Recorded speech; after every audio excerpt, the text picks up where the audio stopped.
The handcuffs clicked shut before I even understood what was happening. Cold metal wrapped around my wrists as two officers guided me down my own front steps. The same steps I had scrubbed clean 3 weeks ago, barefoot, laughing, holding a paintbrush, and the keys to the first thing I had ever truly owned. My name is Naomi Carter, and the house behind me wasn't just a house. It was proof that I had escaped them. My brother stood on the sidewalk, arms folded, calm and righteous. My parents stood behind him, silent, watching, not stopping it. He used family money, my brother told the officers. That house belongs to the family fund. Family fund. A phrase they invented years ago to control everything, every gift, every inheritance, every success that didn't come through them first. I searched my mother's face for something, doubt, guilt, anything. She looked away. I didn't cry. I didn't beg. I let them put me in the back of the patrol car while my neighbors watched from their windows, whispering. But as the car door shut and the engine started, one thought settled in my mind with perfect clarity. They thought they were taking my house. They had no idea they were handing me everything I needed to end this forever. Because they had just made one fatal mistake. The holding cell smelled like bleach and old regret. I sat on the metal bench, wrists sore, staring at the blank wall while everything replayed in my head. My brother's calm voice. My parents' silence. The way my mother refused to meet my eyes. They hadn't just accused me. They had agreed with him. An officer eventually opened the door. You can make one call. I already knew who. Not my parents. Not anyone who shared their last name. I called Evelyn Pierce, the attorney who handled my house closing. She answered on the second ring. Naomi? They arrested me, I said. He's claiming the house belongs to the family fund. She went quiet. Then, did you use any joint accounts? No. Did you sign anything granting them interest? Never. Her voice hardened. Then they just made a very serious mistake.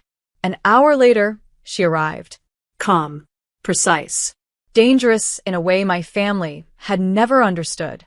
They filed a civil claim, she explained, sliding papers across the table. But they escalated it into criminal fraud without evidence. I frowned. What does that mean? She met my eyes. It means they've exposed themselves. She leaned closer. Because I have the wire transfer records. And those records proved something my brother never thought I'd reveal. The money didn't come from them. It came from somewhere else entirely.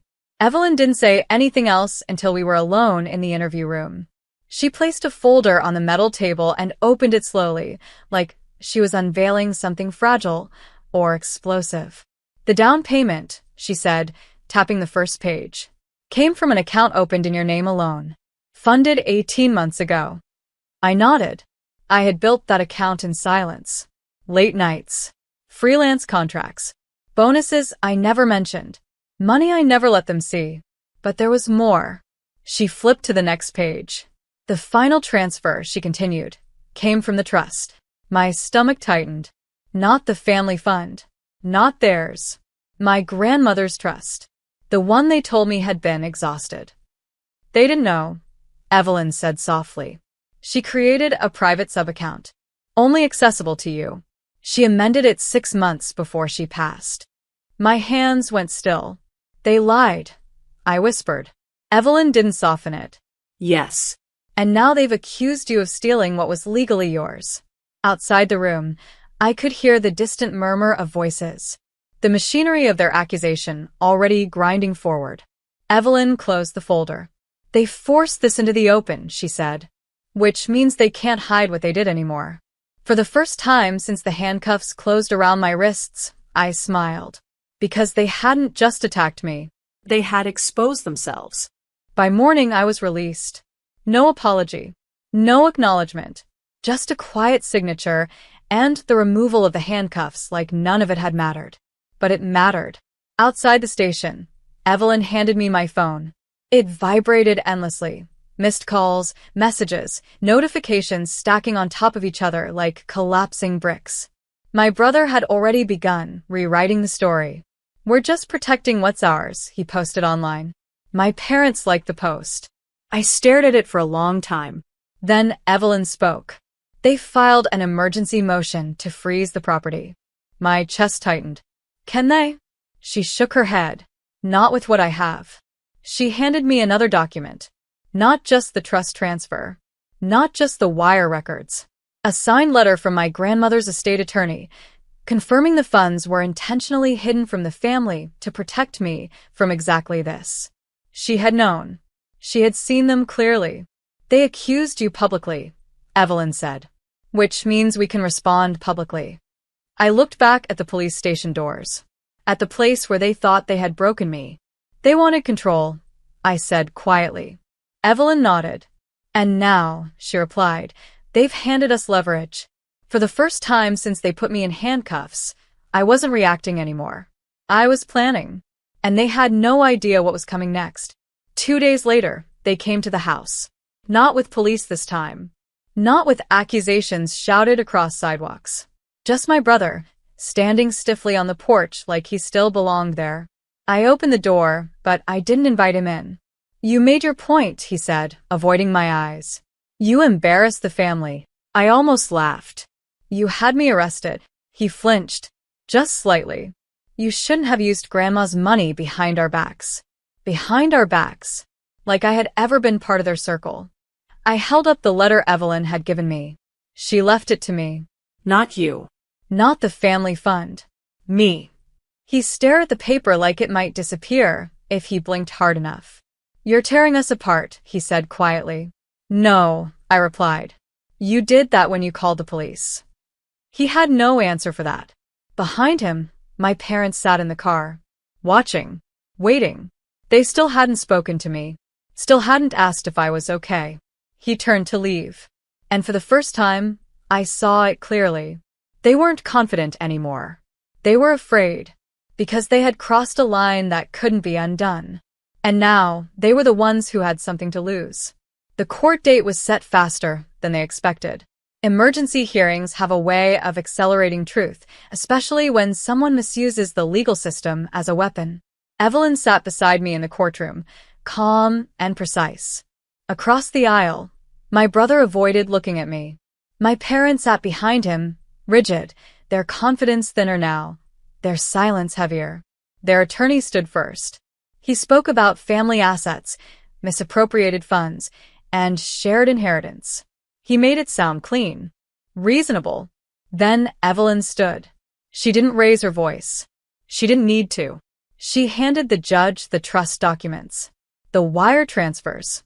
The estate attorney's signed letter confirming my grandmother had deliberately protected those funds from the rest of the family. The judge read quietly, then looked up.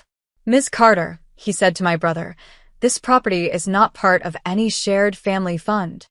The words landed like gravity shifting. Evelyn didn't stop there. She presented the arrest report. The fraud claim filed without evidence. The escalation that had put handcuffs on my wrists. The judge's expression hardened. This court takes false criminal allegations very seriously. For the first time, my brother looked afraid. Not angry. Not confident. Afraid. Because the accusation that was meant to destroy me was now unraveling them. The judge didn't rule immediately. He leaned back, fingers steepled, studying the room, the evidence, the timeline, the intent. Then he spoke. The civil claim is dismissed. The property remains solely under Ms. Carter's ownership. My brother's shoulders dropped. My mother inhaled sharply behind him. But the judge wasn't finished. This court is also referring the fraudulent criminal complaint for further review. The room went silent. My brother turned pale. My father finally looked at me, not with anger, but with something new, regret. They had expected to intimidate me. Instead, they had exposed themselves. Outside the courtroom, Evelyn turned to me. You're free, she said simply. Free. Not just from the charges. From them. My brother tried to speak as we passed. Naomi. I didn't stop walking.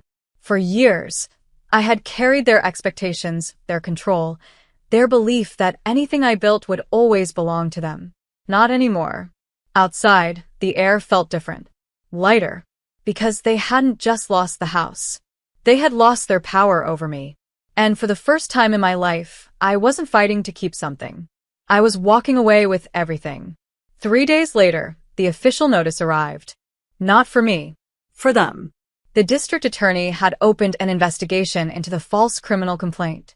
Filing fraud charges without evidence wasn't just petty, it was illegal. They had tried to weaponize the system, and now the system was looking back at them. My brother called once. I let it ring. My mother left a voicemail. Her voice sounded smaller than I had ever heard it. We didn't think it would go this far. I listened to it only once. Then I deleted it. That afternoon, I walked through my house slowly. Sunlight fell across the hardwood floors I had chosen myself. The walls still smelled faintly of fresh paint. Every corner carried proof of something they never believed I could do on my own. This house wasn't just property. It was independence. It was truth. It was mine. Outside, the neighborhood was quiet. No police cars. No accusations. No watching eyes. Just peace. They had tried to take everything from me, my home, my name, my freedom. Instead, they had exposed their lies and handed me the one thing they could never reclaim. My life.